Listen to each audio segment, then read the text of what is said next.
जैन साथियों, आज हम साइंस के कुछ महत्वपूर्ण प्रश्न बताएंगे। देखिए दोस्तों, पहला है प्राकृतिक गैस में मीथेन की प्रतिशत मात्रा कितनी होती है? तो 90% होती है। ध्यान रखना, प्राकृतिक गैस जो मीथेन है उसमें प्रतिशत मात्रा होती है 90%। मीथेन अणु की आकृति कैसे होती है? समचतुष्फल की होती है। मीथेन अणु की आकृति कैसी होती है? समचतुष्फल की होती है। मीथेन के दो बंधों के बीच कितने अंश का कोण बनता है? तो 109 अंश 28 मिनट का बनता है। ध्यान रखना, 109 अंश 28 मिनट का। छपाई में प्रयोग की जाने वाली स्याही किस कार्बनिक गैस के अपघटन से प्राप्त होती है? तो मीथेन के। ध्यान रखना, छपाई में प्रयोग की जाने वाली स्याही किस रासायनिक कार्बनिक के अपघटन से प्राप्त होती है? तो मीथेन के। किस ग्रह के वायुमंडल में मीथेन पाई जाती है? मंगल ग्रह में मीथेन पाई जाती है। ध्यान रखना, किस ग्रह के वायुमंडल में मीथेन के पाई जाती है? तो मंगल ग्रह के। कोयले की खानों में पर्याप्त विस्फोट करने वाली गैस कौन होती है? मीथेन होती है। जो कोयले के कारखाने हैं वहाँ पर मीथेन गैस विस्फोट करती है, इसे फायर डंप भी कहा जाता है। ध्यान रखना मीथेन गैस को। गोबर गैस में मुख्य रूप से कौन गैस पाई जाती है? तो मीथेन गैस पाई जाती है। इसका फार्मूला होता है CH4। ठीक है, अणुसूत्र CH4 होता है। गोबर गैस में कौन सी गैस पाई जाती है? Methane, CH4। मार्स गैस कैसे कहते हैं? तो मीथेन को, CH4 को। कोल गैस के घटक क्या होते हैं? मीथेन, हाइड्रोजन और कार्बन मोनोऑक्साइड। तो कोल गैस के मुख्य घटक होते हैं मीथेन, हाइड्रोजन और कार्बन मोनोऑक्साइड। CO को मतलब कार्बन मोनोऑक्साइड। प्लास्टिक के सामान बनाने के लिए कौन सी गैस का उपयोग में लाई जाती है? तो एसिटिलीन। ध्यान रखना, प्लास्टिक के सामान बनाने के लिए कौन सी गैस प्रयोग की जाती है? एसिटिलीन।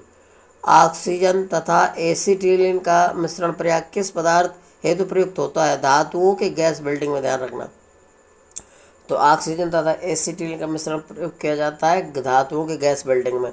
कौन सी गैस फलों को कृत्रिम रूप से पकाने के लिए उपयुक्त है? तो एथिलीन। ध्यान रखना। अगला है prevention of food adulteration act 1955 की धारा 44AA के तहत किस गैस से फलों को पकाने पर प्रतिबंध लगा दिया गया? तो एसिटिलीन को। ध्यान रखिएगा। ऑक्सी एसिटिलीन फ्लेम कटिंग के दौरान धातु कट जाती है तो गहन ऑक्सीकरण के कारण। ध्यान रखना, ऑक्सी एसिटिलीन फ्लेम कटिंग के दौरान धातु कट जाती है गहन ऑक्सीकरण के। ठीक है दोस्तों। अगला है साथियों, पूर्ण उर्वरक किसे कहते हैं? तो कार्बनिक खाद या NPK को मिश्रण को पूर्ण खाद कहते हैं। यानी कि N का मतलब नाइट्रोजन, P का मतलब फास्फोरस, K का मतलब पोटेशियम। तो कार्बनिक खाद को कहते हैं पूर्ण उर्वरक। इसमें कार्बनिक खाद को कहते हैं पूर्ण उर्वरक, या इसे कहते हैं NPK के मिश्रण को पूर्ण उर्वरक कहते हैं। नाइट्रोजन, फास्फोरस और पोटेशियम का मिश्रण जो होता है इसको पूर्ण उर्वरक कहते हैं। ध्यान रखना, इसी को या कार्बनिक खाद को पूर्ण उर्वरक कहते हैं। पीतल किसकी मिश्र धातु है? तांबा और जिंक की। ध्यान रखना, पीतल जो तांबा और जिंक से मिलकर बनता है। पीतल धातु मिश्र धातु पूछा जाता है कौन सी है? तो तांबा और जिंक मिलाकर। यानी तांबा 70% होता है और जिंक 30% होता है पीतल में। ध्यान रखना, पीतल में किसकी मात्रा से अधिक होती है? तो तांबा की, और 30% होता है जिंक। और पीतल जिंक होता है 30% और तांबा होता है 70%। ध्यान रखना। मुद्रणालयों में प्रयुक्त टाइप धातु किस मिश्र धातु से बनी होती है? यानी सीसा, एंटीमनी और टीन का मिलकर बनता होता है। जो मुद्रणालयों में प्रयुक्त टाइप धातु किस मिश्र धातु से बनती है? तो सीसा हो गया, एंटीमनी और टीन। सीसा, एंटीमनी और टीन से मिलकर बनता है। ध्यान रखना। अमलगम का आधार धातु कौन सा है? पारा। पारा धातु अमलगम बनाती है। ध्यान रखना, किसी भी क्रिया करके अमलगम बनाती है। अमलगम का आधार धातु कौन है? तो पारा है। पारा अन्य धातु से क्रिया करके अमलगम बनाती है। ध्यान रखिएगा। इस्पात को जंग रोधी बनाने हेतु किस इसमें क्या मिलाया जाता है? इस्पात को जंग रोधी बनाने में क्या मिलाया जाता है? तो क्रोमियम और निकल मिलाया जाता है। मतलब क्रोमियम और निकल मिला दिया जाता है कि लोहे में जंग ना लगे। ठीक है, स्टील में जंग ना लगे। ध्यान रखना, तो क्रोमियम और निकल मिलाया जाता है इस्पात को बनाने के लिए। ठीक है दोस्तों। अगला है जर्मन सिल्वर में कौन सी धातु होती है? तो जर्मन सिल्वर में तांबा है, जस्ता है और निकल होती है। ध्यान रखना, जर्मन सिल्वर में तांबा, जस्ता और निकल होता है। टाका किसकी मिश्र धातु है? तो टीन और सीसा। जो टाका लगाया जाता है वो टीन और सीसा। ध्यान रखिएगा, टाका किसकी मिश्र धातु है? टीन और सीसा की। टीन 32%, सीसा होता है 68%। अगला है स्टेनलेस स्टील किसकी धातु है? तो स्टेनलेस स्टील में क्रोमियम, निकल और आयरन का मिश्रण होता है। ध्यान रखना, स्टेनलेस स्टील कैसे बनती है? तो क्रोमियम, निकल और आयरन से बनती है। ठीक है दोस्तों। अगला है, विद्युत प्रेस को गर्म करने के लिए किस धातु का प्रयोग करते हैं? तो नाइक्रोम, यानी कि जो प्रेस होती है उसमें नाइक्रोम का तार लगा होता है। तो नाइक्रोम जो कि निकल व क्रोमियम के मिश्र धातु। पूछा जाता है कि नाइक्रोम किससे मिलकर बनता है? तो निकल और क्रोमियम की मिश्र धातु में निकल और क्रोमियम से मिलकर बनता है कौन सा? नाइक्रोम। ध्यान रखना, ये विद्युत प्रेस में लगा होता है नाइक्रोम का तार, तो ये निकल और क्रोमियम से मिलकर बना होता है। ठीक है दोस्तों। अगला है साथियों, ईस्ट की उपस्थिति में सुक्रोज का एथिल एल्कोहल में परिवर्तन किस प्रकार की अपक्रिया का उदाहरण है? तो किंडन की अपक्रिया का उदाहरण ध्यान रखना। ईस्ट की उपस्थिति में सुक्रोज का एथिल एल्कोहल में परिवर्तन किस प्रकार की अपक्रिया का उदाहरण है? किण्वन अपक्रिया का उदाहरण ध्यान रखना। दूध से दही बनने की क्रिया में कौन से जीवाणु किण्वन करते हैं? तो लैक्टोबैसिलस स्टेपेटोकास नामक जीवाणु भाग लेता है। ध्यान रखना, दूध से दही बनाने में। ठीक है, लैक्टोबैसिलस स्टेपेटोकास नामक जीवाणु भाग लेता है दूध से दही बनाने में। ध्यान रखना। अगला है, दूध से दही बनाने का उचित तापमान समय कितना होता है? तो लगभग 30 डिग्री सेंटीग्रेड समय होता है और टेम्परेचर, और समय लगता है 8 से 12 घंटे। तो दूध से दही बनाने का उचित तापमान और समय कितना होता है? तो टेम्परेचर होता है लगभग 30 सेल्सियस और घंटे लगते हैं 12 से 8 घंटे। ठीक है दोस्तों। सूक्ष्म जीवों द्वारा कार्बनिक यौगिकों से एथिल अल्कोहल के उत्पादन की प्रक्रिया को क्या कहते हैं? किण्वन कहते हैं। ध्यान रखना, सूक्ष्म जीवों द्वारा कार्बनिक यौगिकों से एथिल अल्कोहल के उत्पादन की प्रक्रिया को क्या कहते हैं? किण्वन।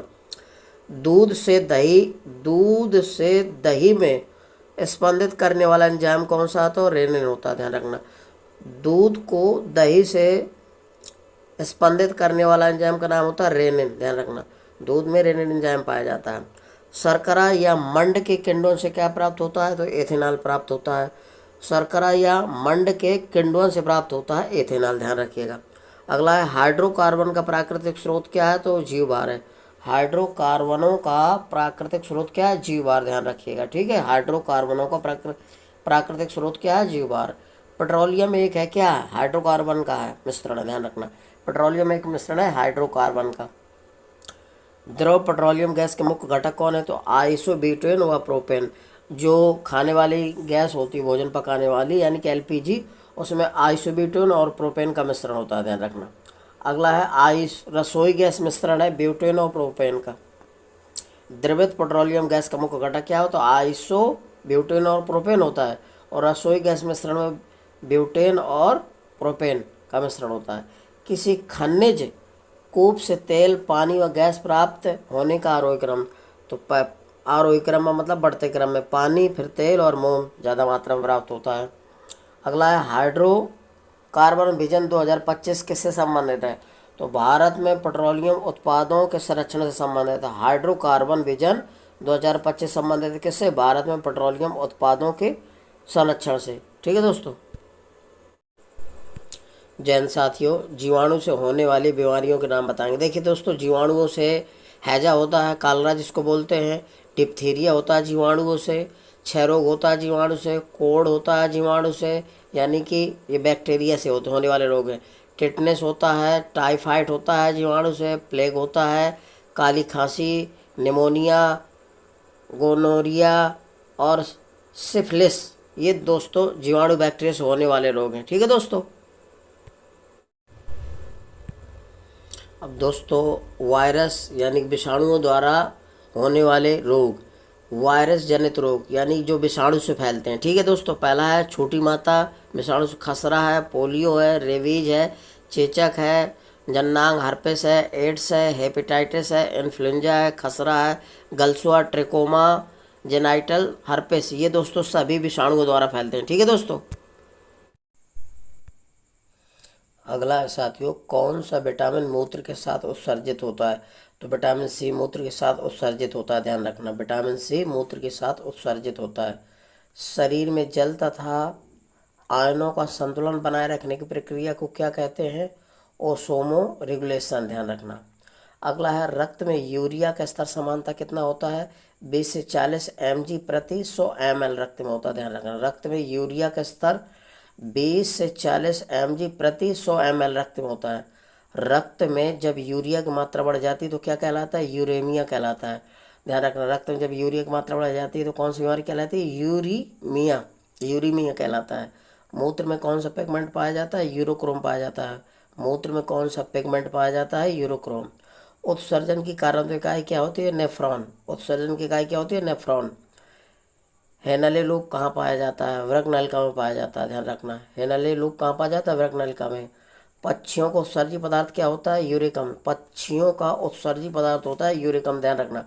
रुधिर के रासायनिक संगठन का वास्तविक नियंत्रक कैसे माना गया? नेफ्रॉन को। मनुष्य में किस प्रकार का उत्सर्जन पाया जाता है? यूरोटेलिक उत्सर्जन होता है। यूरियोटेलिक उत्सर्जन होता है मनुष्य में। वृक्क किस प्रकार झिल्ली के द्वारा घिरा होता है?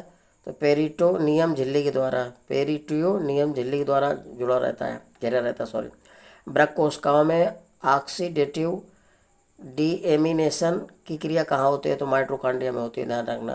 वृक्क यकृत कोशिकाओं में ऑक्सीडेटिव डीएमिनेशन की क्रिया कहाँ होती है? माइटोकॉन्ड्रिया में। मूत्र निर्माण के दौरान अति सूक्ष्म क्षरण की क्रिया कहाँ होती है? बोमोट संपुट में होती है। ध्यान रखना। पुनः अवशोषण की क्रिया नेफ्रॉन के किस भाग में होती है? स्रावी भाग में होती है। पुनः अवशोषण की क्रिया नेफ्रॉन के किस भाग में होती है? स्रावी भाग में। दोस्तों मेरे वीडियो को लाइक और सब्सक्राइब करिए प्लीज़ दोस्तों, अगर अच्छा लगता है। जय हिंद साथियों।